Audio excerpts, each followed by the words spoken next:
কি আমার আদরের দেবরটা কেমন দিলাম? আমার বোনের সাথে রুম ডেট করবে? নাও এবার নিচে পাচ্ছ। ভাবিও নিজম খুবই খুশি। খুবই ভালো দিয়েছো ভাবি। সত্যি তোমার আর তোমার বোনের প্রশংসা করতে হয়। তোমাকে বড় বোনের মতো ভাবতাম, আর তুমি এই কাজের সাথে ছিলে, তাই না? আর এর মাস্টার মাইন্ড তো আমি। তোকে সত্যি ভাইয়ের মতো দেখতাম। তবে আমার বোনকে এই প্রস্তাব দেওয়া তোর সাহস হলো কিভাবে? আমি কি করেছি যে এটা আমার সাথে করলে? কেন রে, আমার বোনকে রুম ডেটের প্রস্তাব করছিস আর এখন কিচ্ছু বুঝতে পারছিস না? একদিন সত্যিটা জানতে পারবে ভাবি। তবে সেদিন আর এই অভিকে শত কথা বলেও মন গলাতে পারবে না। আচ্ছা, তা পরে দেখা যাবে। আগে নিজেকে তো দাঁড়াবার জায়গাটা কর। আবারও ভাবিও নিজম হাসতে লাগলো। সে চোখ দুটোকে হাতের তালুর অপর পাশটা দিয়ে মুছে নিয়ে সোজা রেল স্টেশনে চলে গেল। পকেটে ছিল মাত্র 1200 টাকা। সে ছেলেটা হচ্ছে অভি। এবার একাদশ শ্রেণীতে পড়ছে। বাবা এলাকার চেয়ারম্যান। তাহলে তো বুঝতেই পারছেন পারিবারিক অবস্থা কেমন। তারা দু ভাই, মা বাবাকে নিয়ে একটা পরিবার। ভাইয়া কিছুদিন আগে বিয়ে করেছে। সে একটা বিজনেস দেখে। এবার একটু ফ্ল্যাশব্যাকে যাওয়া হোক। অভি আর তার কয়েকজন বন্ধু মিলে কলেজের সামনে মজা করছিল। তখন একটা সুন্দরী মেয়ে পাশ দিয়ে যাচ্ছিল। তখন সেই মুখ দিয়ে শীষ বাজিয়ে দিল। হঠাৎ একটা মেয়ে সে তার গালে একটা বসিয়ে দিল। আর একটা দাও না প্লিজ। এ কথা শুনে মেয়েটি আবারও বসিয়ে দিল। উফ, এবার এত জোরে, এত শক্তি কই পাও গো? আমার আম্মু তো এত জোরে দিতে পারে না। মেয়েটি রেগে অভির দিকে তাকিয়ে আছে আর বলল, আরেকটা দেব? এই আমার বউ হবে? তাহলে প্রতিদিন এমন সকাল বিকাল দিতে দিব। এবার মেয়েটি কোনো কথা না বলে এক গাল রাগ নিয়ে সোজা কলেজের ভেতরে চলে গেল। একটু পর তারাও ক্লাসে চলে গেল। গিয়ে দেখলো হাই হাই, ওই মেয়েটাও আমাদের ক্লাসে? অভি একটু ভাব নিয়ে ক্লাসে ঢুকে তার পাশের একটা বেঞ্চে বসলো। একটু পর স্যার ক্লাসে এসে মেয়েটাকে পরিচয় করিয়ে দিল। আর ওর নাম নিঝুম। একটা ক্লাস শেষে সে মেয়েটিকে উদ্দেশ্য করে বলল, হাই, আমি অভি। তো আমি কি করব? ফ্রেন্ড। তোমার মতো লুচ্চা ছেলের সাথে কখনোই না। অভির একটু খারাপ লাগলো ওর কথাটা শুনে, আর ভাবলো একে এভাবে হবে না, অন্য পথ দেখতে হবে। পরের দিন কলেজের সবার সামনে হাঁটু গেড়ে নিঝুমকে বলল, নিঝুম, তোমাকে আমি প্রথম দেখাই মনে জায়গা করে ফেলেছি। প্লিজ আমাকে ফিরিয়ে দিও না। এবারও সবার সামনে এমন অবস্থা দেখে মাথা নিচু করে ক্লাসে চলে গেল। আর অভি ভাবছে, দূর শালা, এইভাবেও হলো না। এবার ক্লাসে গিয়ে বসলো অভি আর নিঝুমের দিকে মাঝে মাঝে তাকাচ্ছে। ও কেমন যেন বিরক্ত ফিল করছে। আর অভির 14 গোষ্ঠী উদ্ধার করে চলছে। এভাবে নিঝুমকে পটানোর জন্য অনেকভাবে চেষ্টা করলো অভি, কিন্তু ফলাফল শূন্যই মনে হচ্ছে। এই মেয়ে শপথ করে পৃথিবীতে এসেছে। কত সুন্দরী মেয়ের প্রপোজ সে পেল, একটাও তার পছন্দ হয়নি, তাই পাত্তাও দেয়নি। কিন্তু নিঝুমকে পছন্দ হলেও এখন সে নিজেই পাত্তা পাচ্ছে না। না, ওর পিছে আর পড়ে থাকা যাবে না। এখন আগের মতো হয়ে যায়, মানে সিঙ্গেলই ভালো। আজ অভির ভাইয়ার জন্য মেয়ে দেখতে যাবে। অবশ্য মেয়ে দেখা ভাইয়া আব্বু আম্মুর শেষ। আজ শুধু তাকে নিয়ে দেখিয়ে আনবে আর বিয়ের দিন তারিখ ঠিক করে আসবে। অভি চলে গেল নতুন ভাবিদের বাসায়। একটু পর মেয়েকে নিয়ে আসলো। তখন সে ভাইয়ার হবু বউকে দেখে তো পুরাই ক্রাশ। আম্মু, আমি তাকে ভাবি বলে মানব না। সবাই তো অভির কথা শুনে অবাক। হঠাৎ তার আম্মু বলে উঠল, মানে?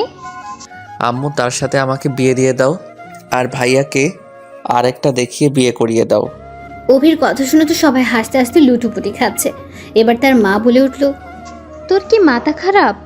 না আম্মু, আমি তো ঠিকই বলছি। এবার তার আম্মু রেগে বলল, অবি, তুই কিন্তু বেশি করে ফেলেছিস। এখন এখান থেকে তুই যা বলছি। অভি আর কোনো কথা না বলে সোজা মন খারাপ করে ছাদে চলে গেল। ভাইয়ার হবু বউ বলে উঠল, আন্টি থাক না, ও তো ছোট, কি বুঝে কি বলে ফেলেছে। আম্মা আপনারা কথা বলুন, আমি ওকে দেখছি। কিছুক্ষণ পর হবু ভাবি ছাদে এসে অভির গলায় হাত দেয় আর বলতে শুরু করলো, কি আমার কলিজার দেবরটা, মন খারাপ করে আছো যে? অভি পেছনে তাকিয়ে দেখলো তার হবু ভাবি।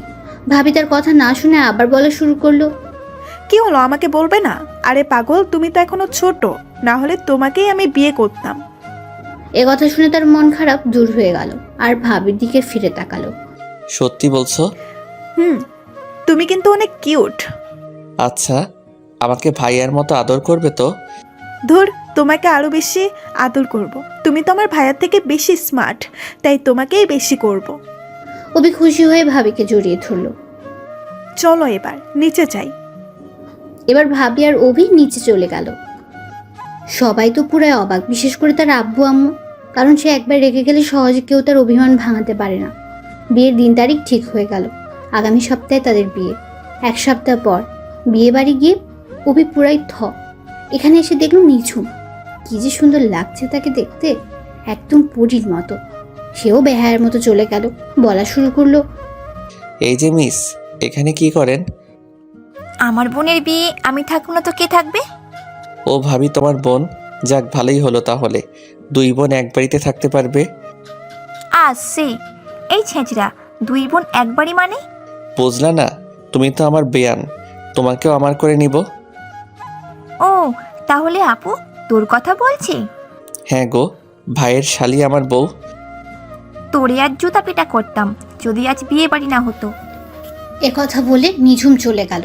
অভিও মন খারাপ করে দাঁড়িয়ে রইল। বিয়ের সকল কার্যক্রম শেষ, সে ভাবিকে নিয়ে বাড়ি চলে আসলো। এরপর আরো কয়েকদিন কেটে গেল। ভাবি তাকে খুবই ভালোবাসে, মনে হয় তার আপন ভাই। এখন একদিন সকালে ভাবির হাতে ছাড়া খায় না, পড়াশোনা না করলে শাসন করেন, এভাবেই দিন চলছিল। একদিন ভাবির বোন অভিজের বাসায় আসে। সে তো মহা খুশি, এখন ভাবি আর অভি অনেকটা ফ্রি হয়ে গেছে। সব কিছু ভাবির সাথে শেয়ার করে সে। কিছুক্ষণ পর সবাই খেতে বসলো। নিঝুম তার পাশে বসেছে। অভি ওর পায়ের উপর পা রাখলে ও কেমন যেন রেগে বিড়বিড় করছে। একটু পর খাওয়া শেষ হয়ে গেলে অভি ছাদে চলে গেল। পেছনে মনে হলো কারোর প্রবেশ। তখন তাকিয়ে দেখলো নিঝুম তার পেছনে। সে তো খুবই খুশি। আর তখনই নিঝুম বলতে লাগলো, আপনার সমস্যা কি বলুন তো? কই কিছু না তো। তাহলে খাবার টেবিলে ওই রকম করছিলেন কেন? তাতে কি হয়েছে? আপনি তো আমার বেয়ান, একটু মজা করতেই পারি, তাই না? দেখুন, আমার এরকম একদম ভালো লাগে না। আর কখনো এরকম করলে আমি কিন্তু আপনাদের বাসায় আর কখনো আসবো না। আচ্ছা, আর কখনো হবে না।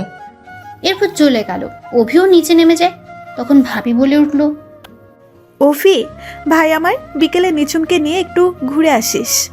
ভাবি, আমার কাজ আছে। লক্ষ্মী ভাই আমার, একটু অন্তত আমার জন্য এটা কর। অভি আর কিছু না ভেবে বলল, আচ্ছা ঠিক আছে, তাহলে আমার কপালে একটা চুমু খাও। কথাটা সবার সামনেই বলল। তখন ভাবি বলল, আচ্ছা, এটা কি আবার বলা লাগে, পাগল? তারপর ভাবি তার কপালে একটা চুমু দিয়ে দিল। আসলে ভাবি তার অনেক কেয়ার করে, তা সবাই জানে, তাই কেউ কিছু মনে করে না। বিকেলে নিঝুমকে নিয়ে ঘুরতে বের হলো অভি। তখন নিঝুম তার সাথে খুব ভালোভাবে কথা বলছে। সেও নিঝুমের টোল পড়া গালির দিকে তাকিয়ে আছে আর ওর প্রেমের গভীরতায় ডুবে যাচ্ছে। হঠাৎ একটু পর একটা ছেলে এসে নিঝুমের হাত ধরল। অভি এটা দেখে সহ্য করতে না পেরে ছেলেটির গালে বসিয়ে দিল। ওর মুখের এক কোণ কেটে রক্ত ঝরছে। নিঝুম বলতে লাগলো, ওই তুই ওকে মারলি কেন? ওকে মারলাম মানে? ওকে তোমার হাত ধরার সাহস কে দিল? ও আমার হাত ধরুক বা অন্য কিছুই ধরুক, তাতে তোর কি? অভি তো ওর কথা শুনে অবাক। দেখলো নিঝুম ছেলেটিকে উঠিয়ে ওকে বিদায় দিল। এরপর ও একটা রিক্সা নিয়ে কান্না করতে করতে চলে গেল। অভি তো ওর কাণ্ড দেখে অবাক, কিছুই বুঝলো না কি হলো। ও বাসায় ফিরলে কান্না করতে করতে রুমে চলে যায়। ভাবি ওকে দেখে পেছন দিকে ডাকলেও নিঝুম দাঁড়ায়নি। নিঝুম বলল, আপু, আমাকে একটু নীরবে থাকতে দিবি প্লিজ? ভাবি আর ওকে কিছু বলল না। কিছুক্ষণ পর অভি বাসায় ফিরলে ভাবি জিজ্ঞেস করলো, ওফি, নিঝুমের কি হয়েছে? এখানে বসো ভাবি, আমি তোমায় সব বুঝিয়ে বলছি। তারপর অভি ভাবিকে সব বুঝিয়ে বলল। আচ্ছা, আমি দেখছি। তারপর অভির তার রুমে চলে গেল। ভাবি নিঝুমের রুমে চলে গেল। ভাবি নিঝুমের রুমে গিয়ে দেখলো নিঝুম কান্না করছে।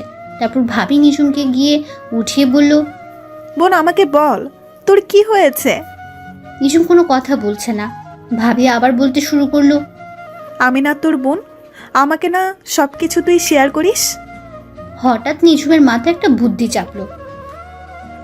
আবু, আমাকে বেশি বিশ্বাস কর না অভিকে। কি বলিস তুই? আমার কাছে থেকেই তো তুই বড় হয়েছিস। আমি তোকে কখনো অবিশ্বাস করেছি বল? আর অফিস সাথে তুই কিছুদিন ধরেই আছি, ও তোকে কিছু বলেছে নাকি বল? জানো আপু, আজ অভি আমাকে ওর সাথে রুম ডেটের কথা বলেছে, তাই আমি কান্না করে বাসায় ফিরেছি। ভাবি ওর কথা শুনে তো পুরাই অবাক।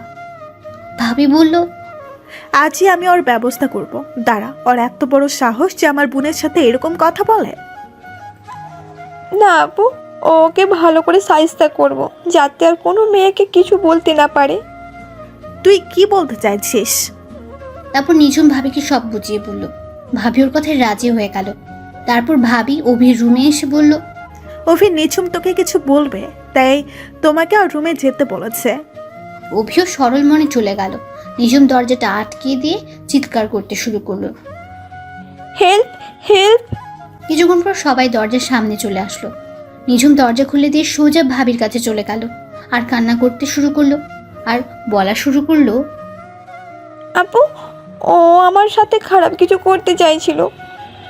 ছি অভি, তোমাকে আমি ভাইয়ের মতো ভাবছি, আর তুমি আমার বোনের সাথে এটা করতে পারলে? হঠাৎ ভাইয়া আর বাবা তাকে ইচ্ছে মতো মারতে লাগলো। ভাইয়া বলতে লাগলো, তোর কিভাবে সাহস হলো বাবা ভাইয়ের টাকা নিয়ে বাইরে গুন্ডামি আর মেয়েদের সাথে নষ্টামি করছো? নিজে তো কোনো কিছু করার ক্ষমতা নেই। যেই অভি কিছু বলতে যাবে তখনই বের হয়ে যা আমার বাড়ি থেকে। তোর মতো ছেলেকে আমি নিজের ছেলে বলে মানি না। আজ থেকে আমার শুধু এক ছেলে। আম্মু, তুমিও কি আমায় বিশ্বাস করো না? আম্মু এবার তার গালে একটা বসিয়ে বলল, বের হ আমার বাসা থেকে, তোর মুখ দেখতে চাই না। অভির আর কিছুই বলার রইল না। সোজা বাড়ি থেকে বের হয়ে আসবে তখন ভাবি আর নিঝুম তার সাথে আসলো। তখন ভাবি তাকে ওই কথাগুলি বলা শুরু করে যা আপনারা শুরু থেকেই জানেন। বের হয়ে গেল তার ছোট্ট বাড়ি থেকে, যেখানেই তার বেড়ে ওঠা ছিল। পকেটে 1200 টাকা আর মোবাইলটা ছাড়া আর কিছুই নেয়নি সে। দু চোখ বেয়ে পানি গড়িয়ে পড়ছে। যে ভাই তাকে ছাড়া কোথাও যেত না, সে আজ তাকে এভাবে মারলো। ছোট থেকে মাথার উপর থাকা বাবা নামক বট গাছটাও তার থেকে ছায়া সরিয়ে নিয়েছে। মা নামে স্নেহের চাদরও আজ তাকে থাপ্পড় মেরে তাড়িয়ে দিল। রেল স্টেশনে চলে আসলো অভি। একটা টিকিট কিনে অজানা গন্তব্য ঢাকার উদ্দেশ্যে রওনা দিল। সব স্মৃতিগুলো আজ দুমড়ে এসে হানা দিচ্ছে। ভাবি এটা কিভাবে তার সাথে করতে পারলো? যে ভাবিকে নিজের বোনের মতো ভাবতো, সে তার সাথে এটা করতে পারলো? আর সে তো কখনো নিজের সাথে এমন কিছু করেনি। কিন্তু এটা না, আর ভাবতে পারছে না। চোখ দুটো নিভে আসছে। এই সময় ট্রেনে হঠাৎ একটা মেয়ে তার পাশে বসলো। অভির চোখ বুঝে আছে, চোখ দিয়ে নোনা জল গড়িয়ে পড়ছে। হঠাৎ মেয়েটি তার দিকে তাকিয়ে বলল, এই যে শুনছেন? অভি চোখ খুলে তাকিয়ে দেখলো একটা মেয়ে। এবার মেয়েটি বলা শুরু করলো, আপনাকে অনেক ক্লান্ত দেখাচ্ছে যে, আপনি কি খুবই চিন্তিত? না, সমস্যা নেই। আপনাকে অনেক বিষণ্ণ দেখাচ্ছে, আবার কান্না করছেন যে? না, তখন ট্রেনে ওঠার সময় চোখে কি যেন একটা পড়ছে, তাই চোখটা খুবই জ্বালাতন করছে। আমি সিনথিয়া, আপনি? আমি নেহাল চৌধুরী, অভি। তার চোখ দিয়ে এখনো পানি পড়ছে অনবরত। তা দেখে সিনথিয়া বলতে লাগলো, আরে এখনো তো কান্না করে যাচ্ছেন, দেখি আমার দিকে তাকান তো। অভি এবার ওর দিকে চোখ তুলে তাকাতে সিনথিয়া ওর ওড়না দিয়ে তার চোখ দুটো মুছে দিল। কিছুই তো খুঁজে পেল না, তাই বলল, কই কিছুই তো নাই তোমার চোখে। দাঁড়াও, আমি তোমার চোখে গরম ভাব দেই, এতে ভালো লাগবে। এরপর সিনথিয়া চোখে গরম ভাব দিতে লাগলো। অভি ওর ব্যবহার দেখে তো পুরাই অবাক। একটা অচেনা ছেলের সাথে কেমন আচরণ করে যাচ্ছে। কিছুক্ষণ পর ও অভি সম্পর্কে নানান কথা জিজ্ঞেস করলো। সে ওর সব বলে দিল, কিন্তু তার জীবনের ঘটে যাওয়া এই ঝড়ের ব্যাপারে বলল না, কারণ এতে হয়তো তার সম্পর্কে খারাপ ধারণা সৃষ্টি হতে পারে। সত্যি মেয়েটা অনেক মিশুক। অল্প কিছু সময়ের মধ্যে একজন অপরিচিত মানুষকে আপন করে নিতে পারে। মনে হয় ও অভিকে কত আগে থেকে চেনে। দীর্ঘ জার্নির পর ট্রেন ঢাকা এসে পৌঁছালো। অভি সত্যিই ভুলে গিয়েছিল যে আজ সে অনিশ্চিত জীবনের খোঁজে বেরিয়েছে। ট্রেন থেকে সিনথিয়াকে বিদায় দিয়ে চলে গেল বিষণ্ণ জীবনের উদ্দেশ্যে, যেখানে নেই দুমুঠো অন্ন দেওয়ার ভরসা, না আছে চোখ দুটো বুঝে শরীর এলিয়ে দেওয়ার স্থান। রেল স্টেশন থেকে বেরিয়ে গেল। ও আপনাদের তো বলতেই ভুলে গিয়েছিলাম, অভি যখন রেল স্টেশনে আসলো তখন তার মোবাইলটা 5000 টাকায় বিক্রি করে দিয়েছিল, যার মূল্য ছিল 20,000 টাকা। আর সিমটাও ভেঙে ফেললো। আর কারোর সাথে মোবাইলে কথা বলার দরকার নেই। এরপর সে ছোট একটা বাসার খোঁজে বের হলো। বাসা খুঁজেই যাচ্ছে, কিন্তু এই শহরে কেউ ব্যাচেলরকে বাসা দিতে রাজি নয়। রাত হয়ে আসছে, কিন্তু এখনো রাতে থাকার মতো একটু জায়গা করতে পারলো না অভি। কোনো জায়গা না পেয়ে রাতে একটা হোটেলে ঢুকে কিছুটা খাবার খেয়ে নিল। বিলের কথা শুনে মনে হলো টাকা চাবিয়ে খেয়েছে। অল্প কিছু খাবার খেলো, তারই দাম হলো 560 টাকা। সত্যি এই শহরের ডাকাতির স্থান। সবাই যে যার স্থান থেকে ডাকাতি করে যাচ্ছে। ঘুমানোর কোনো স্থান না পেয়ে একটা গাড়ির গ্যারেজের সামনে ঘুমিয়ে পড়লো। খোলা স্থানের কোন রকম ছাতি নিচে চারদিকে নিঝুম অন্ধকার। পরিবারের কারোর কথা যে আর তার স্মৃতিতে হানা দিচ্ছে না, কারণ সেই স্মৃতিতে তার কোনো স্থান। আর পরের বেলা খাবার কি হবে তারই ঠিক নেই। তার আবার কিসের পরিবারের চিন্তা। রাতে আর কোনো চিন্তা না করে ঘুমোতে চেষ্টা করলো। ঘুমও যে তার সাথে বেইমানি করে যাচ্ছে, কারণ যে ছেলের ফোমের বিছানা ছাড়া শরীর এড়াতে পারে না, তারা ইটের উপর ঘুমানো। সত্যি ভাগ্য যেন তার জীবনকে এক রাতে উল্টে পাল্টে দিয়েছে। তা অভি কখনো ভাবতেই পারেনি। কখন যে চোখটা লেগে গেল তা জানা নেই। সকালে কে যেন তাকে ডাকা শুরু করলো। অভি চোখ খুলে দেখলো বাবার বয়সের একটা লোক। এই ছেলে, তুমি এখানে শুয়ে আছো কেন? চাচা, আমি গ্রাম থেকে এখানে এসেছি, কিন্তু কেউ আমাকে বাসা ভাড়া দিচ্ছে না। তোমার বাড়ি কোথায়? চাচা, আমার কোনো বাড়ি নেই, আর পৃথিবীতে আমার আপন বলতে কেউ নেই। তুমি এখানে কি করো বাবা? অভির কথা শুনে লোকটা কিছুটা আবেগী হয়ে গেল। চাচা, কাল রাত ঢাকায় এসেছি, ভাবছি এখানে ছোট কোনো একটা কাজ করার চেষ্টা করব। চাচা, আপনার দোকানে কোনো কাজ আছে যা আমি করতে পারবো? আমার দোকানে কাজ তুমি করতে পারবে? দেখিয়ে দিলে পারবো চাচা। আচ্ছা ঠিক আছে, চলো আমার সাথে, সকালে নাস্তা করবে। না চাচা, আপনি যান, আমি পরে খেয়ে নিব। তুমি আমাকে এখন নিজের আপন চাচা ভাববে, আর কোনো কথা বলবে না। আমার সাথে চলো, নাস্তা করবে। অভি আর কোনো কথা না বলে তার সাথে চলে গেল। নাস্তা করে এসে সে এবার কাজ করা শুরু করে দিল। যখন সে কাজে কোনো ভুল করে তখনই চাচা তাকে সাহায্য করেন। কাজ করতে দুপুর হয়ে গেল। তারপর চাচা তাকে দুপুরের খাবার খেতে নিয়ে যান। খাবার খেয়ে আবার কাজ করতে লাগলো অভি। আর মনে মনে ভাবছে, সত্যি জীবন কি জিনিস আজ সে হাড়ে হাড়ে বুঝতে পারছে। যে ছেলে বাসায় পানির গ্লাসটা টেনে খায়নি, সে আজ গ্যারেজে গাড়ি মেরামতের কাজ করছে। বিকেল হয়ে এলো। আজকের মতো দোকান বন্ধ করে দিল সে। তারপর চাচা তাকে নিয়ে তার বাড়ির উদ্দেশ্যে রওনা দিল। চাচা, আপনি আমাকে কোথায় নিয়ে যাবেন? কেন আমার সাথে? আপনার সাথে মানে? আমি না তোর আপন চাচা? তাহলে এত কথা বলছিস কেন? আমাদের সাথে থাকবি তুই। অভি আর কোনো কথা বলল না, সোজা তার সাথে চলে গেল। গিয়ে একটা বাড়িতে উঠলো। বাড়িটা তাদের বাড়ি থেকে কিছুটা ছোট, কিন্তু চাচার ব্যবসা অনেক বড়। আর তাতে মনে হয় তিনিও অনেক বড় লোক, কারণ তার উপার্জনের পরিমাণ দেখে বুঝলো অভি। এরপর চাচা দরজা নক করলে একটা মেয়ে দরজা খুলে দিল। অভি তো মেয়েটিকে দেখে অনেকটা অবাক, কারণ এটা আর কেউ নয়, এটা ট্রেনে পরিচিত হওয়া সেই মেয়ে সিনথিয়া। সিনথিয়া অভিকে দেখে চোখ বড় বড় করে তাকিয়ে আছে। অভিও তেমনই। হঠাৎ চাচা বলে উঠলেন, কিরে সিনথিয়া, এভাবে দাঁড়িয়ে থাকবি না আমাদের ঢুকতে দিবি? এরপর সিনথিয়া পথ সরে দাঁড়ালো, আর চাচা সিনথিয়াকে বললেন, মা, এ হলো নিহাল, আর ওকে একটা রুমে দেখিয়ে দে। এখন তো সিনথিয়ার মাথার মধ্যে নানান প্রশ্ন ঘুরপাক খাচ্ছে। আর অভিরও কলেজে পানি নেই, কারণ সিনথিয়া যদি চাচাকে সব বলে দেয়। আসলে ট্রেনে এসে সিনথিয়াকে বলেছে সে ঢাকায় এসেছে তার এক আঙ্কেলের বাসায়, কিন্তু সিনথিয়া যদি জানতে পারে সে ওর কাছে মিথ্যে বলেছে, তাহলে তো তার সব যাবে। এরপর সিনথিয়া তাকে রুম দেখিয়ে বলল, এটা আপনার রুম, আর আমি বাবার কাছে সব জেনে আপনার ব্যবস্থা করে নিচ্ছি। আপনি তখন আমায় সত্য বলেছেন না, মিথ্যা বলেছেন তা প্রমাণ হয়ে যাবে, আর ভুলেও পালানোর চেষ্টা করবেন। এখন ফ্রেশ হয়ে নেন। কথাগুলো বলে সিনথিয়া চলে গেল। অভি তো আবার চিন্তায় পড়ে গেল, তখন যদি সত্যিটা বলে দিত তাহলে আর এমন অবস্থা হতো না। এখন নিজের উপর ভীষণ জেদ হচ্ছে তার। তারপর সিনথিয়া চাচার কাছে গেল, আর সকাল থেকে এই পর্যন্ত ঘটে যাওয়ার সব কথা চাচা সিনথিয়াকে বলে দিলেন। কিছুক্ষণ পর চাচি অভির রুমে খাবারের জন্য ডাকতে আসলো। সেও তার পেছনে যেতে লাগলো। দেখলো সেখানে আগেই সিনথিয়া আর চাচা বসে আছে। সিনথিয়া অভির দিকে রাগের দৃষ্টি নিয়ে তাকিয়ে আছে। অভি ভাবছে আজ মনে হয় তার শেষ দিন। ভয়ে গিয়ে টেবিলে বসলো। এবার চাচি খাবার দিতে লাগলো। সে কেমন যেন একটু আনইজি অনুভব করছে। চাচি তা লক্ষ্য করে বললেন, বাবা লজ্জা করো না, এটা তোমার বাসার মতোই মনে করবে। অভি চাচিকে মাথা নেড়েই উত্তর দিল। এরপর খাবার খেয়ে রুমে চলে আসলো। কিছুক্ষণ পর সিনথিয়া তার রুমে এসে তার গলা টিপে ধরে বলতে লাগলো, ওই তুই আমাকে ট্রেনে মিথ্যা বলেছিলি কেন? বল, সত্যি করে বল। অভি ওকে ছাড়িয়ে বলল, তুমি আমাকে সত্যি মেরে ফেলবে? তাহলে তখন আমাকে মিথ্যা বললি কেন? তোকে আজ বাড়ি থেকে বের করব। তুই যে একটা ব্যাকপার তা আমি ভালো করেই বুঝেছি। না হলে তখন সত্যিটা আমাকে বলে দিতি। আজ তোকে পুলিশে দিব। আমি বাটপার, মিথ্যাবাদী, দর্শক। আর কিছু শুনবেন? এবার আমাকে আপনার বাবার কাছে বলে জেলে পাঠিয়ে দিন, তাহলে আমি আপনার উপর বড্ড কৃতজ্ঞ হব। প্লিজ আমাকে পুলিশে ধরিয়ে দিন, আমার জীবনটাই যেন জেলখানা হয়ে গেছে। এবার সিনথিয়া অভিকে বলল, কি হয়েছে আমাকে খুলে বলবে প্লিজ? আমি একজন ধর্ষক, আর এই অপরাধে বাবা মা বাড়ি থেকে বের করে দেন।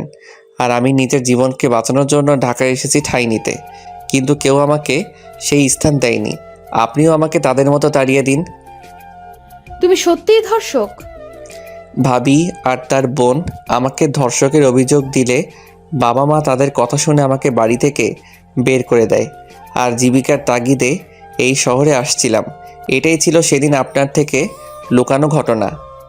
এরপর সিনথিয়া রুম থেকে চলে গেল আর অভি দরজা বন্ধ করে কান্না করতে লাগলো। কেন তার সাথে এমনটা হচ্ছে?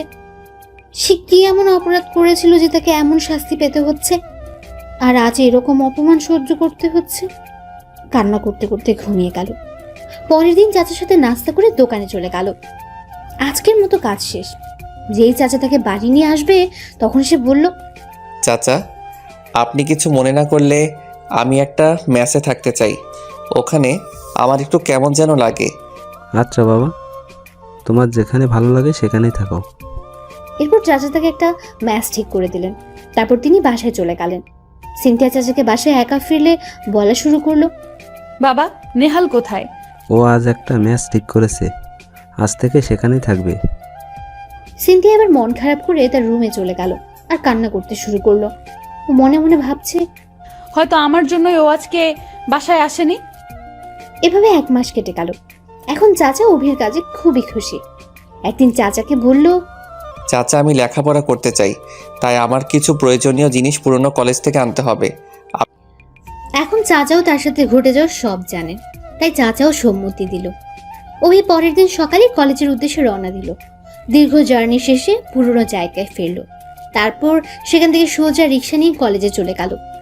মুখে একটা মাস্ক লাগিয়ে কলেজে প্রবেশ করলো যাতে কেউ তাকে চিনতে না পারে। তারপর প্রিন্সিপাল থেকে সব কাগজ নিয়ে বের হবে, তখনই দেখলো নিঝুম তার সামনে দাঁড়িয়ে আছে। অভি মাথাটা ঘুরিয়ে ওর সামনে থেকে চলে আসলো। ও পেছন থেকে এক দৃষ্টিতে তাকিয়ে আছে। মনে হচ্ছিল অভিকে কিছু বলতে চায়। অভি কলেজ থেকে বের হয়ে একটা রিক্সা নিয়ে সোজা আবার রেল স্টেশনে চলে গেল। একটা টিকিট কেটে আবার সেই ইটপাটকেলের শহরে ফিরে এলো। এসে চাচার সাথে দেখা করে ম্যাচে চলে গেল। পরের দিন কাছাকাছি একটা কলেজে ভর্তি হয়ে গেল। সেখান থেকে এসে দোকানে কাজ শুরু করে দিল। আর চাচার কাছেও এটা বলল যে সে সপ্তাহে 2 দিন ক্লাস করবে। চাচা তার ইচ্ছে মতো করতে বলেছিল, কিন্তু অভির বিবেকে তা বাধা দেয়, কারণ লোকটা তার জন্য অনেক করেছে যা হয়তো এই শহরে কেউ করে না। চাচা তাকে মাসে 8,000 টাকা দেন, তার মধ্যে 5,000 টাকা ম্যাচের খরচ আর বাকিটা দিয়ে অন্য কিছু করে। পরের দিন নতুন কলেজে গেল, কিন্তু কারোর সাথে কথা বলতে পারছে না, সবাই অভির দিকে তাকিয়ে আছে।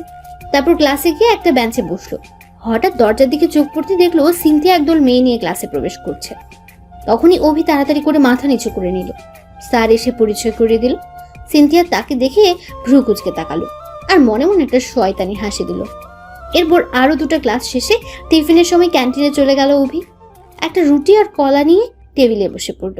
তখনই দেখলো সিনথিয়া তার সামনে এসে বসে আছে, আর সে ওর দিকে কিছু খেয়াল করেনি। হঠাৎ সিনথিয়া বলে উঠল, আমাকে টিফিন শেয়ার করবে না? আপনি শুধু রুটি খোলা খাবেন? না খেলে বলতাম নাকি?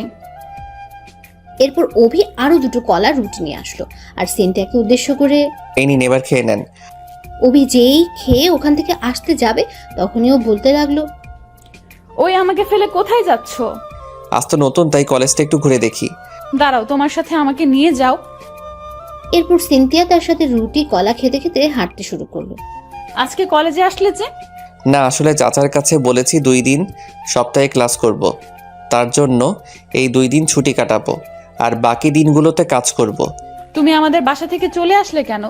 এমনি একটা অপরিচিত লোক আপনাদের বাসায় থাকলে কেমন দেখায় না, সবাই এতে আপনাদের নিয়ে বাজে মন্তব্য করতে পারে, তাই মেসে চলে আসলাম। তুমি না অনেক বেশি বুঝো। আমি আবার কি করলাম? থাক, কিছু না, আমরা বন্ধু হতে পারি। আমার সাথে আপনি বন্ধু হবেন? আমি তো একটা বাটপার, আর এই বাটপারের সাথে বন্ধুত্ব করলে আপনার ক্ষতি হতে পারে। সিনথিয়া এবার মাথাটা নিচু করে ফেলল আর বলতে লাগলো, নেহাল সরি, আমি আর কখনো তোমার সাথে খারাপ ব্যবহার করব না। আরে কি বলছেন? আপনার জায়গায় অন্য কেউ হলে ঠিক এই কথাই বলতো। সরি তো আর কখনো বলবো না। আচ্ছা, বন্ধুত্ব হওয়াই যায়। কাল আসবে না? শনিবার আর রবিবার কলেজ করব। আমি বাবাকে বলে আরো একদিন বাড়িয়ে দেই। না, তার দরকার নেই। চাচা আমাকে মাস শেষে টাকা দেন, তারপর লেখাপড়া করার জন্য সপ্তাহে 2 দিন ছুটিও দেন। আচ্ছা, তুমি যা ভালো মনে করো। তারপর বাকি ক্লাস শেষে কলেজ গেটে গিয়ে দেখলো সিনথিয়া রিক্সা নিয়ে দাঁড়িয়ে আছে। যেই অভি সিনথিয়াকে দেখলো তখনই ডাকা শুরু করলো, নেহাল এদিকে এসো। কিছু বলবে? রিক্সায় ওঠো। আরে না, আমি যেতে পারবো। আর তোমার বাসা তো ওদিকে, আমি তোমার সাথে যাব কেন? বাবার সাথে দেখা করে যাবে, তুমি ওঠো। সে আর কিছু না বলে ওর সাথে উঠে বসলো। সিনথিয়া দেখলো অভি কিছুটা দূরে সরে গেছে। তখন সিনথিয়া বলতে লাগলো, আরে পড়ে যাবে তো, এতটা চেপে আছো কেন? ঠিক আছে, আমার সমস্যা নেই। এবার সিনথিয়া তাকে এক টান দিয়ে ওর হাত থেকে রশির মতো আটকে ধরলো। যেই অভি ওর দিকে তাকাবে তখনই তার মুখে আগুন দিয়ে বলল, একদম চুপ, তোমার একটা কথাও শুনতে চাই না। অভি আর কোনো কথা বলতে পারলো না। ও অভির কাঁধে শুয়ে পড়লো। সে শুধু সিনথিয়ার কাণ্ড দেখে যাচ্ছে। কিছুক্ষণ পর দোকানের সামনে চলে গেল। তখন অভি বলল, এখন তো আমাকে ছাড়াও, নয়তো তোমার বাবা আমাকে এই শহর ছাড়া করবে। এরপর সিনথিয়া একটা মুচকি হাসি দিয়ে ছেড়ে দিয়ে বলল, এত ভয় পেলে বাবাকে আমাদের কথা বলবে কিভাবে? আমাদের কথা মানে? কিছু না, রিক্সা থেকে নামো। সিনথিয়া আর অভি রিক্সা থেকে দোকানে চলে গেল। চাচা তাদের দেখে বললেন, কি রে তোরা একসাথে? বাবা, আমরা একই কলেজে এক ক্লাসে পড়ি। ও তাহলে তো ভালো। আর তুই আজ আমার দোকানে? কখনো তো আসতি না। কেন আসতে পারি না? আমি কি তা বলেছি? আমার মেয়ে আসবে, নয়তো কে আসবে? তোমাকে দেখতে খুব ইচ্ছে করছিল, তাই চলে আসলাম। পাগলি একটা। চাচা, আমি তাহলে যাই। বাবা, আমি নেহালের ম্যাচটা ওর সাথে ঘুরে আসি। ওর সাথে যাবি? আচ্ছা যা। অভি সিনথিয়ার কাণ্ড দেখে অবাক হচ্ছে। ও আবার তার সাথে যেতে চাচ্ছে। এই মেয়ের আবার কি হলো কে জানে। হঠাৎ সিনথিয়া বলে উঠল, কি হলো, চল। এরপর আর কিছু না পেরে ওকে নিয়ে ম্যাচে চলে গেল অভি। সিনথিয়া অভির ছোট রুমে তার সাথে আসলো। অভি রুম দেখে সিনথিয়া বলতে লাগলো, আচ্ছা, এখানে কে থাকে? কেন, মানুষ থাকে। আমার তো মনে হয় এটা কোনো পশুর গোয়াল ঘর। কি আমি পশু? তা নয় তো কি শুনি। অভি আর কিছু বলল না।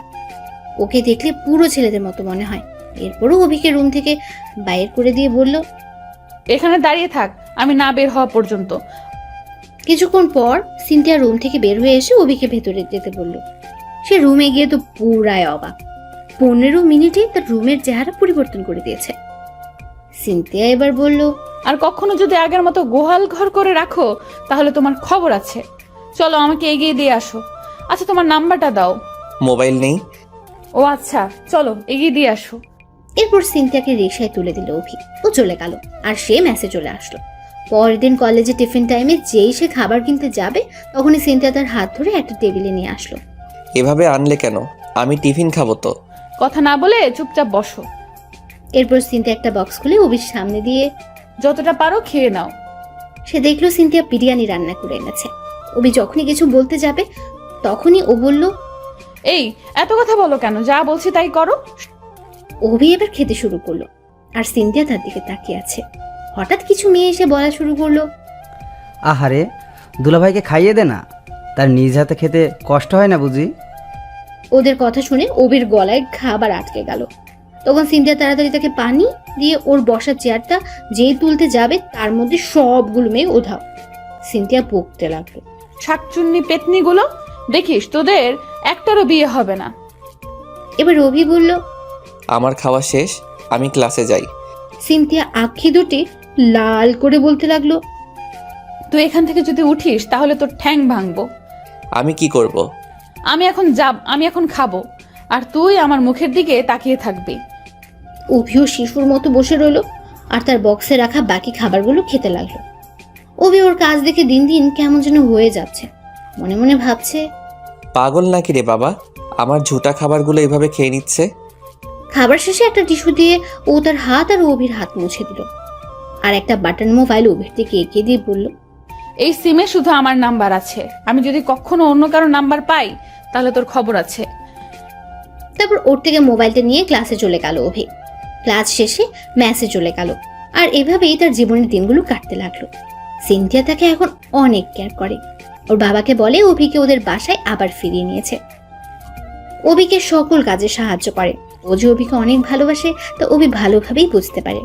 অনেকবার পরোক্ষভাবেও অভিকে ভালোবাসার কথা বলেছিল, কিন্তু সে তাতে গুরুত্ব দেয়নি, না বোঝার অভিনয় করেছে। আসলে অভি যে ওকে ভালোবাসে না তেমনটাও নয়। ওকে ছেড়ে অভির চলাফেরা করতেও কষ্ট হয়, কিন্তু ওকে পাত্তা না দেওয়ার কারণ অভি ওর বাবার সাথে কখনো বিশ্বাসঘাতকতা করতে পারবে না। তিনি অভিকে এই অচেনা শহরটাকে চেনাতে সাহায্য করেছেন। নিজের ভালোবাসা তার সাহায্যের কাছে কিছুই না, কারণ আজ সে এই প্রবাদ বিশ্বাস করে যে পেটে ভাত না থাকলে ভালোবাসা বেড়ার নিচ দিয়ে পালায়। এভাবে 5টা বছর চলে গেল। এখন অনার্সের শেষ বর্ষে পড়ে অভি।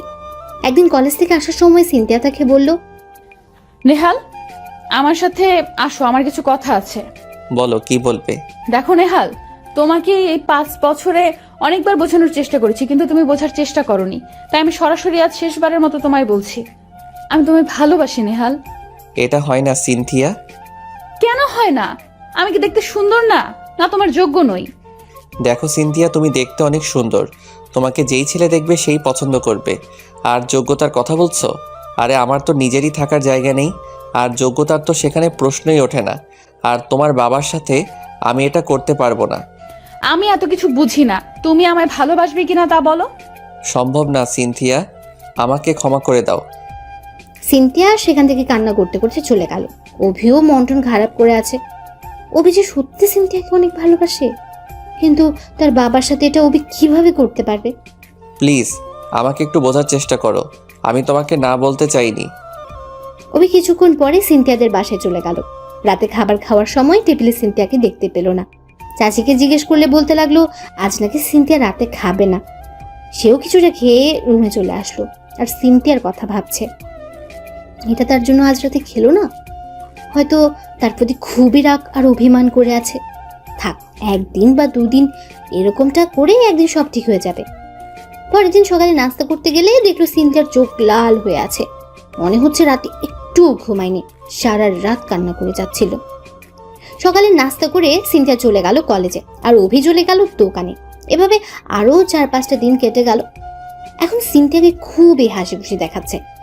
আজ অভি কলেজে যাবে, তাই ব্রেকফাস্ট করে সিনথিয়ার জন্য অপেক্ষা করলো। কিন্তু হুট করে সিনথিয়া তাকে না নিয়ে একটা রিক্সা নিয়ে কলেজে চলে গেল, আর অভি দাঁড়িয়ে দাঁড়িয়ে তাকিয়ে রইল আর ভাবছে এত তাড়াতাড়ি বড় হয়ে গেল সে। চোখ দিয়ে অনেকদিন পর 1 ফোঁটা পানি পড়লো।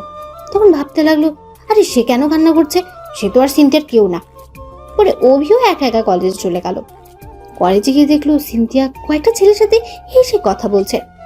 অভিকে দেখে আরো জোরে জোরে হাসতে লাগলো, মনে হচ্ছে সে কোনো হাসার পাত্র। পরে সোজা ক্লাসে চলে গেল অভি। সেখানে গিয়ে অন্যদের নোট করা খাতাগুলো একটু দেখতে লাগলো, কারণ কিছুদিন পর ফাইনাল পরীক্ষা। যেভাবে হোক ভালো ফলাফল করতেই হবে, তার নিজেকে যোগ্য করে তুলতেই হবে। কিছুক্ষণ পর ক্লাসে সবাই চলে আসলো। একে একে ক্লাস শেষ করে টিফিন টাইম চলে আসলো।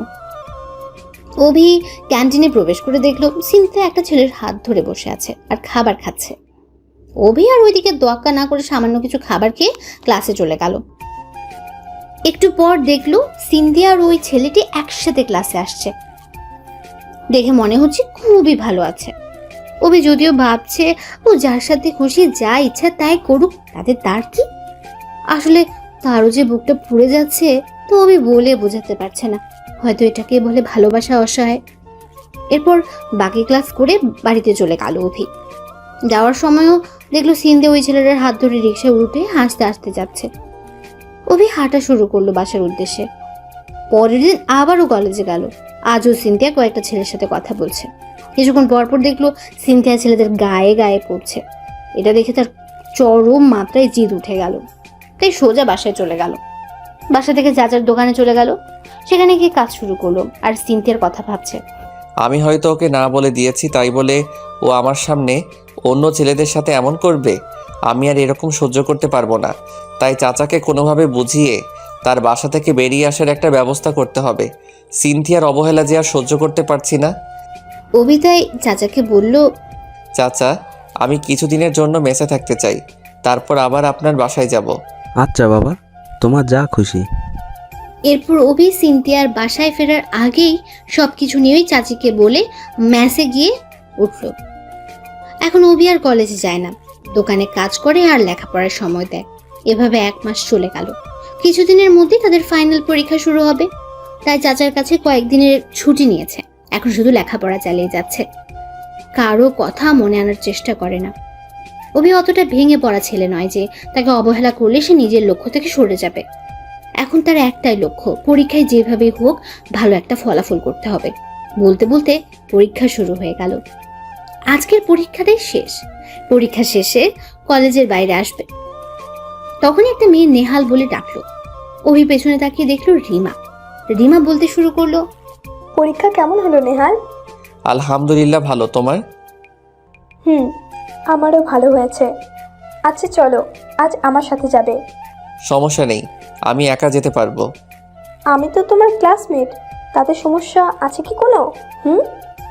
না, এমনিতেই। আর কোনো কথা নেই, চলো আমার সাথে। এরপর রিমা একটা রিক্সা ডেকে তাকে নিয়ে রিক্সায় উঠলো। রিক্সাও চলতে শুরু করলো। রিমা তার সাথে খুব হাসি খুশি ভাবে কথা বলছে। হঠাৎ তাদের সামনে দিয়ে সিনথিয়া একটা রিক্সা দিয়ে যাচ্ছিল। তখন অভি আর রিমাকে এক রিক্সায় দেখে কিছুটা বিস্মিত হলো সিনথিয়া। সে অভির দিকে রাগী দৃষ্টিতে তাকিয়ে আছে, পারলে এখনই গাড়ি থেকে নেমে তাদের গিলে খায়। এটা অবশ্য রিমা লক্ষ্য করেনি। অভি চাচার দোকানে চলে গেল, গিয়ে দেখলো সিনথিয়া আগেই দোকানে বসে আছে। এবার সিনথিয়া উদ্দেশ্য করে বলল, নেহাল, আমাকে একটু এগিয়ে দিয়ে আসো প্লিজ। অভি আর কিছু না বলে ওর সাথে যেতে লাগলো। ও বাড়ির দিকে না গিয়ে অন্য পথে হাঁটা শুরু করলো। তাই অভি বলতে লাগলো, আপনি ওদিকে কই যাচ্ছেন? বেশি কথা না বলে আমার সাথে এসো তো। অভিও চুপ করে আছে। এবার সিনথিয়া একটা রিক্সা ডেকে তাকে নিয়ে উঠতে বলল। আমি রিক্সায় উঠবো কেন? এত কথা বলো কেন? উঠতে বলছি উঠো। অভি আর কোনো কথা না বলে ওর পাশে উঠে বসলো। কেউ কোনো কথা বলছে না। কিছুক্ষণ পর রিক্সা একটা পার্কে এনে থামলো। সিনথিয়া অভিকে ভেতরে নিয়ে একটা নির্জন জায়গায় গেল। এবার হঠাৎ ওর তার গলার টিপ দিয়ে বলতে লাগলো, কিরে, অন্য মেয়ের সাথে ঘুরতে ভালো লাগে না? অন্যদের গায়ের সাথে লেগে বসতে অনেক মজা লাগে না? ওই, তুই আমার বান্ধবীর সাথে এক রিক্সায় গেলি কেন? আমাকে তোর ভালো লাগে না যে ওই ডাইনির সাথে যেতে হলো? এবার গলা থেকে হাত সরিয়ে বলল, সব প্রশ্নের উত্তর দিবি, নয়তো তোকে আজ এখানেই 12টা বাজাবো। রিমা আমাকে জোর করে নিয়ে তখন রিক্সায় উঠেছিল, তাতে আমি কি করব? তুই কি করবি মানে? ও বললেই তোর উঠতে হবে নাকি? তাতে কি হয়েছে? ও আমাকে বলতেই পারে ওর সাথে যেতে, যেমনটা আপনি নিয়ে যেতেন। রিমা আর আমি কি এক নাকি? কেন? আপনাকে আমি যেমন চোখে দেখি, রিমাকেও তো সেই চোখে দেখি। কি? তুই রিমাকে আমার চোখে দেখিস? ওই, তোর কয়টা লাগে রে? একটাতে হয় না? একটাতে হয় না মানে? কেন তুই বুঝিস না?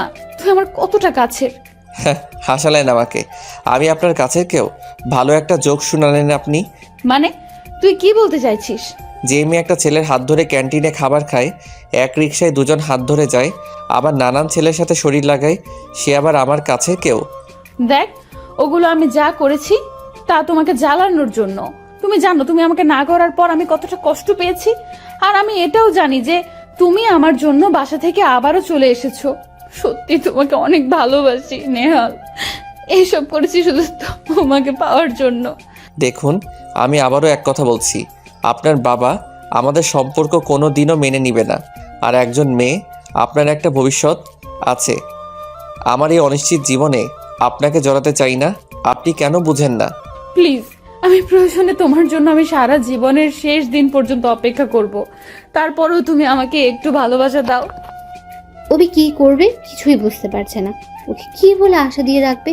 এই মাত্র পরীক্ষা শেষ হলো, 2 মাস পর ফলাফল দেবে, তারপর হয়তো কোনো চাকরির জন্য আবেদন করবে। আবার তাদের দেশের চাকরির যা অবস্থা, ঘুষ ছাড়া কোনো চাকরি তো আর বাজারে পাওয়া যায় না। কপাল ভালো হলে 2-1টা হওয়ার সম্ভাবনা আছে, তাই শুধু শুধু মেয়েটাকে কষ্ট দিতে পারবে না। ভালোবাসলে যে কাউকে নিজের করেই পেতে হবে এমন তো কোনো কথা নেই, বরং ভালোবাসার মানুষটা সুখে থাকুক এটা চাওয়াই সবচেয়ে বড় ভালোবাসা। অভি সেটাই মনে করে। এখন ওর কাছে নিজেকে ঘৃণার পাত্র পরিণত করার জন্য ওকে এমন কিছু বলতে হবে যাতে ওর ভালোবাসা তার উপর থেকে নিমেষ হয়ে যায়। তাই অভি বলল, দেখুন সিনথিয়া, আমি আপনার মতো মেয়েকে আমার জীবনসঙ্গী হিসেবে মেনে নিতে পারবো না। কেন? আমি কি অপরাধ করেছি? আপনি অন্য ছেলেদের সাথে মেলামেশা করেন, ওদের নিয়ে ঘোরাফেরা করেন। এবার সিনথিয়া অভিকে ঠাস ঠাস করে 2টা গালে বসিয়ে বলল, একদম চুপ। তোকে ভালোবাসি বলে যে আমাকে নিয়ে এসব খারাপ কথা বলবি আর আমি তা মেনে নিব ভাবছিস? কখনো না। আরে আমি তো আজ পর্যন্ত কোনো ছেলেকে ছুঁয়ে দেখিনি, শুধু তোর জন্য ওই ছেলেদের হাত ধরতে হয়েছিল, আর তুই আমাকে এটা বলতে পারলি? চলে গেলাম তোর জীবন থেকে, আর তোকে বিরক্ত করব না। এ কথাগুলো বলে সিনথিয়া কান্না করতে করতে চলে গেল। অভির চোখ দিয়েও যে আজ চোখের জলের জোয়ার বয়ে চলছে। আজও যে শ্রোতাধিনী তার অপঠেলে পাঠিয়ে দিচ্ছে। আমি সত্যি তোমাকে এটা বলতে চাইনি সিনথিয়া, আমি যে তোমাকে অনেক ভালোবাসি। আমার জীবনের শেষ অবলম্বন যেন তুমিই ছিলে। আমার হাত পা যে বাঁধা তোমাকে কিভাবে আমি বোঝাবো তা আমি নিজেও জানি না। শুধু তোমার ভালোর জন্য তোমাকে ওই কথাগুলো বলতে হয়েছিল। প্লিজ আমাকে ক্ষমা করে দিও। একা একা বারকে বসে কাঁদছে আর কথাগুলো বলছে। কিছুক্ষণ পর মেসেজ চলে গেল। এভাবে আরো 2 মাস কেটে গেল। চাচা বলেছিল এখন সিনথিয়া রুম থেকে আর বের হয় না, আগের মতো খাওয়া দাওয়া ভালো মতো করে না, সারাদিন শুয়ে শুয়ে কান্না করে, কাউকে কিছুই বলে না। হয়তো ওকে ওই দিন ও কথাগুলো বলাই এমনটা করছে। ওর কাছে গিয়ে মাফ চেয়ে আসবে অভি। আজ ফলাফল বের হয়েছে, সিনথিয়া থেকে অভির রেজাল্ট ভালো হয়েছে। সে চাচির সাথে দেখা করতে গেল। চাচি অভিকে দেখে অনেক খুশি হলো। পরে সিনথিয়ার সম্পর্কে জিজ্ঞেস করলে তিনি ওর কথা বললেন। চাচি, আমি একবার সিনথিয়ার রুমে যাব। অনুমতি নেওয়ার কি আছে বাবা? যাও, গিয়ে দেখো তুমি কিছু জানতে পারো কিনা। রুমে আসতে পারি? আসুন। কেমন আছেন? যেমনটা কেউ রেখেছে। প্লিজ, ওই দিনের কথার জন্য আমি সত্যি দুঃখিত। আসলে তখন মাথাটা কি যেন হয়েছিল, আর কি বলতে গিয়ে কি বলে ফেলেছি। সত্যি আমি আপনার কাছে ক্ষমা চাইতে এসেছি। না, আপনি যা বলছেন তা সবই ঠিক আছে। আমি তো বাজে মেয়ে, নয়তো অন্য ছেলেদের সাথে মেলামেশা করি। এবার আর চোখে পানি আটকে রাখতে না পেরে ওর রুম থেকে বেরিয়ে গেল অভি। চাচি থেকে বিদায় নিয়ে মেসেজ চলে এলো অভি। রাতে ফেসবুক দেখছে, হঠাৎ একটা নিউজ ফিডে চোখ গেল তার। সেখানে দেখলো ওয়াইসি পদের নিয়োগ সার্কুলার। তারপর নিউজটাতে ঢুকে বিস্তারিত জানতে পেরে যাচাই করার জন্য ওয়েবসাইটে চলে গেল। গিয়ে দেখলো নিউজটা সত্যি। পরের দিন একটা কম্পিউটারের দোকানে গিয়ে আবেদন করে আসলো। যদিও সে জানে চাকরিটা হওয়ার চান্স খুবই কম, তবে ভাগ্যের উপর ছেড়ে দিল আর পরীক্ষার জন্য সকল প্রস্তুতি গ্রহণ করতে লাগলো। চেষ্টা করলে তো সৃষ্টিকর্তা কোনোভাবে এখানে না হোক ওখানে তো একটা জায়গা মিলিয়ে দেবেনি। আরও 1 মাস পর পরীক্ষাগুলো হয়ে গেল। ভালোই হয়েছে তার। এখন ফলাফলের অপেক্ষায়। যদিও তার মনে হচ্ছে হয়তো ঘুষের জন্য চাকরিটা হবে না। একদিন সকালে ঘুম থেকে উঠে মোবাইলটা চেক করতে যাবে, তখনই মোবাইলের স্ক্রিন দেখে অভির চোখ উপরে। তাড়াতাড়ি মেসেজটা সিন করলো, দেখলো তার জবটা কনফার্ম হয়ে গেছে। সে তো মহা খুশি। তাড়াতাড়ি ফ্রেশ হয়ে গিয়ে চাচার কাছে চলে গেল সুসংবাদটা দিতে। চাচা তো অনেক খুশি। কিছুটা বেলা হলে মিষ্টি নিয়ে চাচির কাছে গিয়ে তাকে সংবাদটা দিয়ে মিষ্টি খাইয়ে দিল। তারপর সিনথিয়ার রুমে চলে গেল। যেই ওর রুমে প্রবেশ করলো, সিনথিয়া তার গালে একটা চড় বসিয়ে দিল। সে এক হাতে মিষ্টি আর অন্য হাতে গাল ধরে আছে। সারপ্রাইজ দিতে এসে নিজেই সারপ্রাইজ হয়ে গেল অভি। তো সাহস হয় কিভাবে আমার রুমে অনুমতি ছাড়া প্রবেশ করতে? বের হ আমার রুম থেকে, তোর মুখ আমি দেখতে চাই না।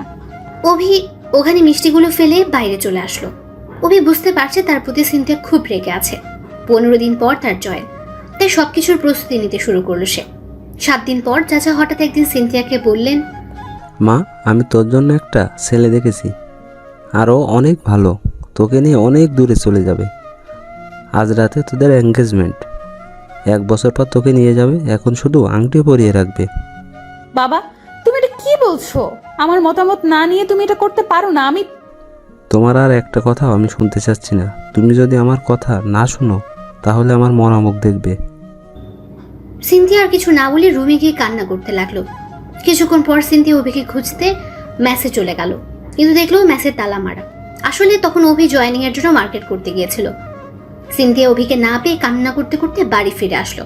রাতে সবাই চলে আসলো, সিনথিয়াও আর কিছু করতে পারলো না পেরে নিচে চলে আসলো। সবাই ছেলের জন্য অপেক্ষা করতে লাগলো। কিছুক্ষণ পর সিনথিয়াদের বাড়ি মেহমানি ভর্তি হয়ে গেছে, কিন্তু তার মন যেন পড়ে আছে নেহালের কাছে। বাবার কথা রাখতে সে রাজি হয়ে গেছে। একটু পর অভি যে সিনথিয়াদের বাসায় আসলো, সিনথিয়া তাকে দেখে সবার সামনে দৌড়ে এসে জড়িয়ে ধরলো আর বলা শুরু করলো, নেহাল, আমি জানতাম তুমি আসবে। বাবা আজ আমাকে অন্য ছেলের সাথে এঙ্গেজমেন্ট করাতে যাচ্ছেন। প্লিজ তুমি কিছু একটা করো। আমি যে তোমাকে ছাড়া অন্য কাউকে ভালোবাসতে পারবো না, কিছু একটা করো। অভি চারপাশে চেয়ে দেখলো সবাই বিনা পয়সায় সিনেমা দেখছে। অভি এবার সিনথিয়াকে ছাড়িয়ে হাত ধরে সবার সামনে নিয়ে গেল। তারপর পকেট থেকে একটা আংটি বের করে ওকে পরিয়ে দিল। সিনথিয়া তো পুরাই অবাক।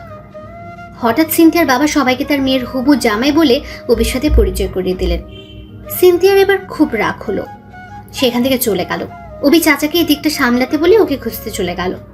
সিনথিয়াকে বাড়ির সকল রুম ঘুরে ঘুরে খুঁজছে অভি, কিন্তু ওর ছায়া পর্যন্ত খুঁজে পায়নি। তারপর ছাদে চলে গেল। সেখানে গিয়ে দেখলো তার কলিজাটা ছাদের এক কোণে দাঁড়িয়ে কান্না করছে। সে সিনথিয়ার কাছে গিয়ে পেছন থেকে আস্তে করে জড়িয়ে ধরলো। ও কিছুটা কম্পিত হয়ে অভিকে সরিয়ে ঠাস ঠাস করে আরো দুটো চট বসিয়ে দিল। অতঃপর তাকে জড়িয়ে ধরে কান্না শুরু করে দিল। এবার সিনথিয়া বলা শুরু করলো, তুই আমাকে এত কষ্ট দিস কেন? আমি যেদিন চলে যাব সেদিন নিজেকে শক্ত করে রাখতে পারবি তো? আর কিছু বলতে না দিয়ে ওর ঠোঁট দুটোকে বন্ধ করে দিল অভি আর বলল, আর একটা কথা বলবি না? তোর জন্য আমার অনেক কষ্ট পেতে হয়েছে। তোকে একটু কষ্ট দেওয়ার জন্য আমাকে কত কিছু করতে হয়েছে তা তুই জানিস? তোকে তো আমি সেই প্রথম থেকেই ভালোবেসেছিলাম, কিন্তু নিজের অনিশ্চিত জীবনে তোকে জড়াতে চাইনি। তুই যতটা কষ্ট পেয়েছিস আমি তার থেকে বেশি নীরবে কষ্ট পেয়েছি। আচ্ছা, 1 বছর পর বিয়ে হবে মানে? আরে বাবা, আমি তো ওআইসিতে জয়েন করব। ট্রেনিং শেষে 1 বছরের মধ্যে তোমাকে আমার সাথে নিয়ে যাব। তাহলে আগে বললে না কেন? ওই দিন তো মিষ্টি নিয়ে এই জন্য এসেছি, কিন্তু তুমি তো থাপ্পড় মেরে পাঠিয়ে দিলে। তারপর চাচাকে সাহস করে তোমাকে বিয়ে করতে চাই সেই কথা বলে দিই। এরপর চাচাও রাজি হয়ে যায়। এরপর তোমার জন্য এই নাটকটা করতে হলো। সরি, আর কখনো এমনটা করব না। তোমাকে অনেক ভালোবাসবো। আচ্ছা, এবার নিচে চলো। এরপর তারা নিচে চলে আসলো। সবার সাথে সাক্ষাৎ করে মেসে ফিরে এলো। যদিও সিনথিয়া থাকতে অনেক অনুরোধ করেছিল, অভি থাকেনি। এরপর সে ট্রেনিংয়ে জয়েন করতে পৌঁছে গেল। সিনথিয়া অনেক কান্না করেছিল, আসলে পাগলিটা তাকে অনেক ভালোবাসে। 1 বছর পর তার পোস্ট হলো সিরাজগঞ্জে, যেখানে তার মাতৃভূমি। অভি প্রথমে কিছুটা ভাবনায় পড়ে গেল। যাই হোক, হয়তো পুরনো শহর আর মানুষগুলোর সাথে আবারও দিদার হতে যাচ্ছে। 1 সপ্তাহের মধ্যে তার পোস্টিং করা হবে। সে সিনথিয়াকে না বলে তাদের বাড়ি চলে আসলো। সিনথিয়া তাকে দেখে ঝড়ের গতিতে তার বুকে এসে পড়ল। মনে হচ্ছে 1000 বছর ধরে তাকে দেখেনি। তারপর অভি ওকে ছাড়িয়ে বলল, চলে এসেছি তো পাগলি, আর কখনো তোমায় ছেড়ে যাব না। এখন তুমি শুধু আমার সাথে থাকবে। 2 দিনের মধ্যে চাচাকে তাদের বিয়ের ব্যবস্থা করতে বলল। অতঃপর তাদের বিয়েটা হয়ে গেল। তারপর 3 দিন পর সিনথিয়াকে নিয়ে সে কর্মস্থানে চলে গেল। তাদের জন্য আলাদা একটা কোয়ার্টার বরাদ্দ রাখা হয়েছে। এবার তাদের বিবাহিত জীবন ভালোই কাটছে। অভি যখন অফিসে থাকে তখন সিনথিয়া সারাক্ষণ বাসায় থাকে।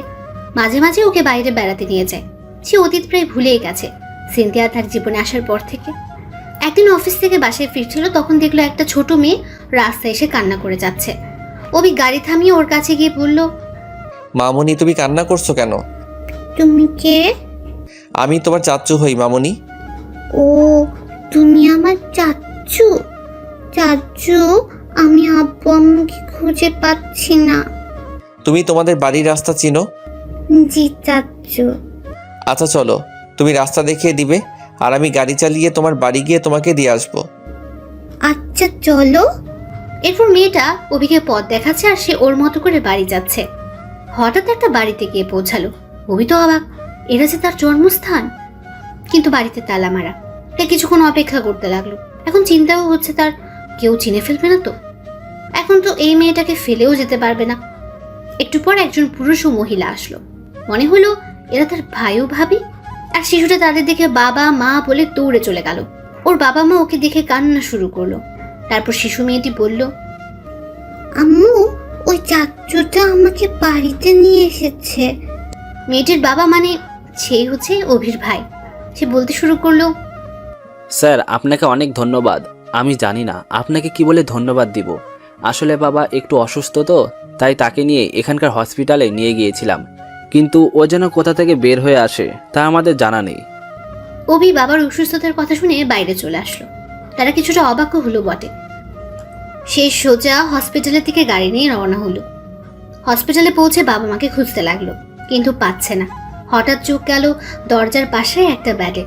অভি তাড়াতাড়ি সেখানে গিয়ে দাঁড়ালো, আর মা তার দিকে অপলক দৃষ্টিতে তাকিয়ে আছেন। স্যার কিছু বলবেন? আসলে অভির গায়ে ইউনিফর্ম ছিল, তাই সবাই স্যার বলছে। তার কি হয়েছে? মাঝে মাঝে তার হার্টে ব্যথা উঠে। কেন? তা অনেক কাহিনী স্যার, যা বলতে অনেক সময় লাগবে।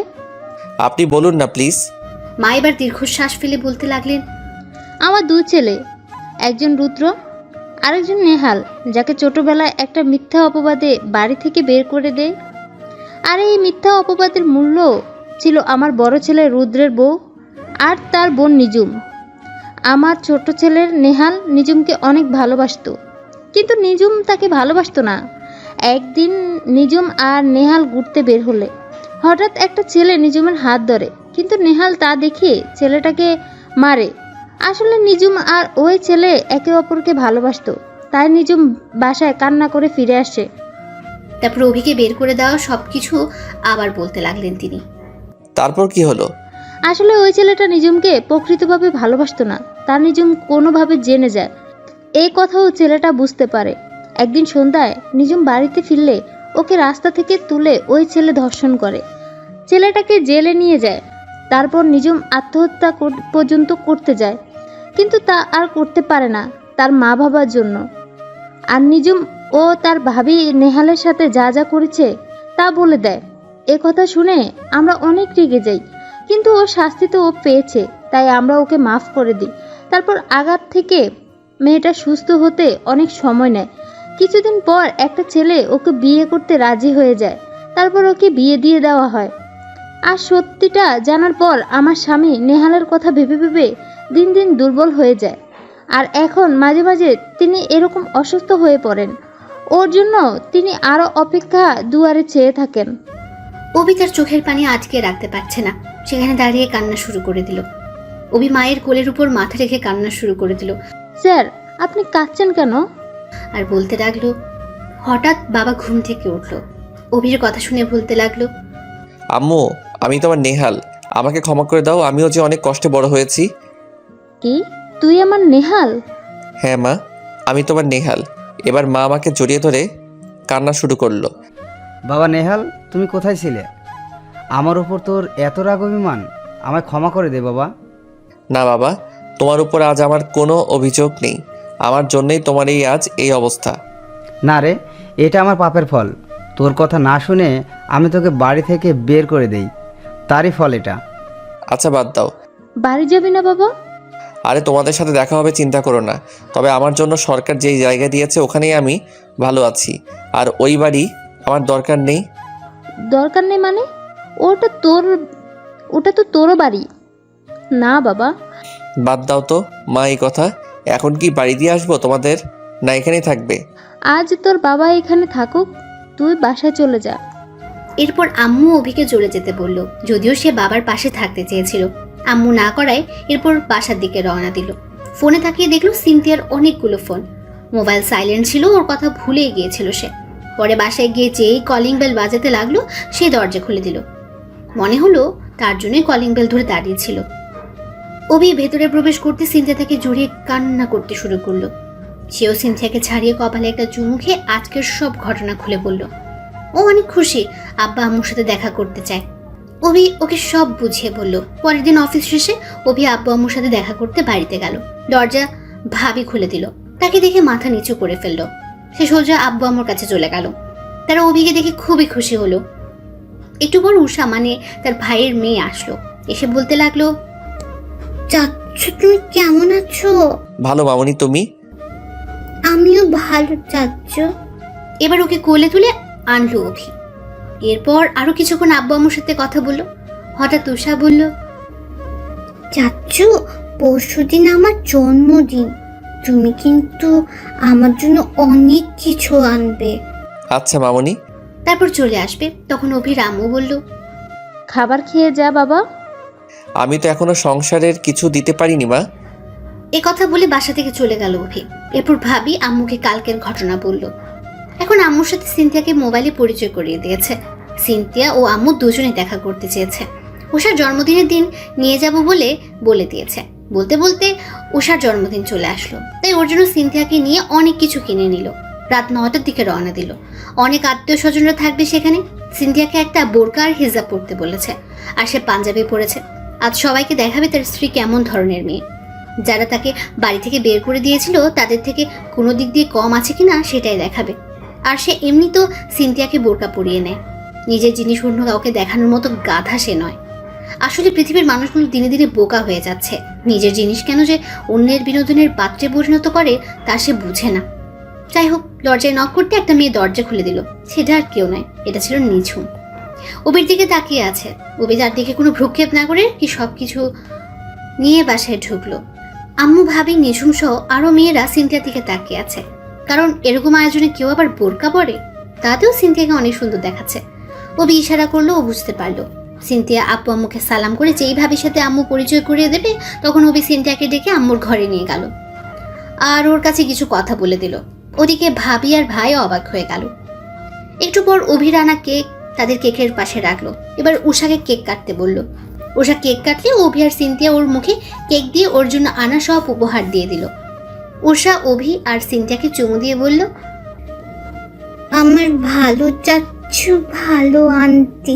তারপর আব্বু আম্মুর রুমে সিনথিয়াকে নিয়ে চলে আসলো। ওদের উপর এখনো রাগ করে আছিস? দেখো, এই বাড়িতে তুমি আর বাবা ছাড়া আমার আর কেউ নেই।